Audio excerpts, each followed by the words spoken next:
और कहने का भाव ये है परमात्मा का कि इन बच्चों का जो संस्कार है वो भगवान ने पूर्व निर्धारित कर रखा, ना तेरे रोन पीटने ते कुछ हो, ना तेरी चिंता ते कुछ हो, तो कितना ही इनके लिए संग्रह कर ले, मान ले 2 नंबर का धंधा करके, और बच्चों को सेठ बनाने के लिए इतने माया जोड़ दी,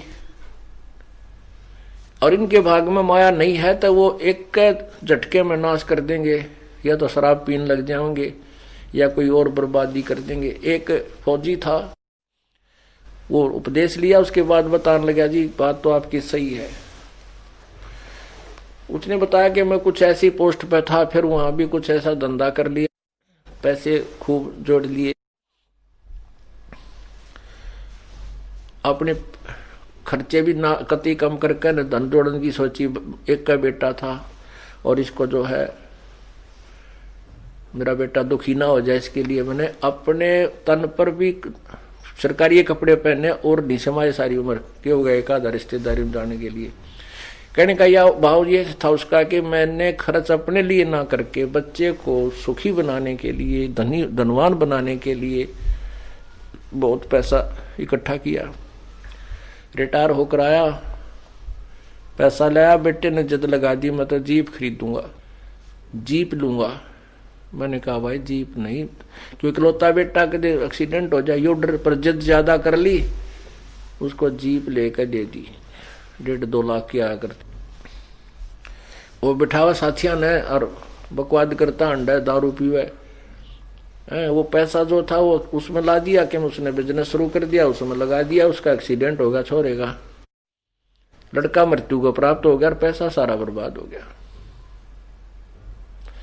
अब हम 9 बिरानी आग जलते हैं, जो बच्चों के संस्कार हैं वो उनको मिलेंगे, उनसे ना आप कम कर सकते ना ज्यादा कर सकते। हम इसीलिए चिचड़ हो रहे हैं इन बच्चों के लिए, इसलिए दुखी हुए रहते हैं कि कहीं न्यू ना हो जाए, ऐसा ना हो जाए, क्योंकि हमें ज्ञान नहीं।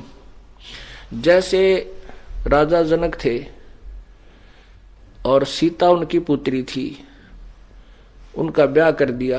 राजा जनक को पता था कि उनको वनवास मिल गया और वो जंगल में भटक रहे हैं, 14 वर्ष भटकेंगे, तो वो कर सकता था मदद अपनी बेटी की। राजा था, बहुत ही अच्छा राजा था, बहुत अच्छा धनवान राजा था।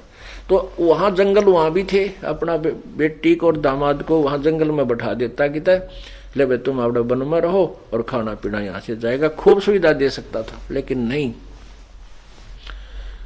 वो विद्वान था, वो ज्ञान भगवान के विधान से परिचित था कि बच्चे की किस्मत के साथ वो खुद संघर्ष करेगी, हम उसकी कुछ मदद नहीं कर सकते और ना ही ऐसा हमें करने में कोई लाभ होगा। रावण के साथ युद्ध हुआ तब भी जनक ने कोई एक्शन नहीं लिया कि जैसे इनके कर्म है ये आप निपटेंगे, और वैसा ही हुआ। जनक ने मदद ना करी तो भी सीता का जीवन जैसा था वैसा ही प्रफुल्लित हुआ। इस प्रकार जो समझदार व्यक्ति ज्ञान के आधार में चलेंगे तो या बिरानी आग ना जलेंगे।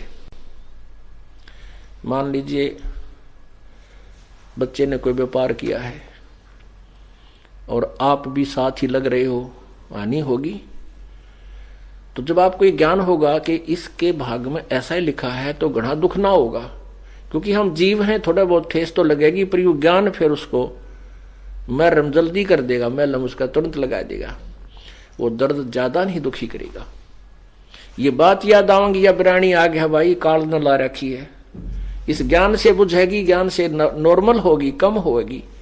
और जो सत्संग नहीं सुनते हुए रात ने भी मुंह ढक कर रोए, जा क्या होगा बेटा दुखी हो गया, हाय मर गया, नाश हो गया, तो यह आग बिरानी जलेगा। और नाम जिसके पास है भक्ति करेगा, भगवान ने रोआ भी का तो भगवान तुरंत उसको सांत्वना देगा, कहीं ना कहीं से समाधान करके देगा और बचाएगा।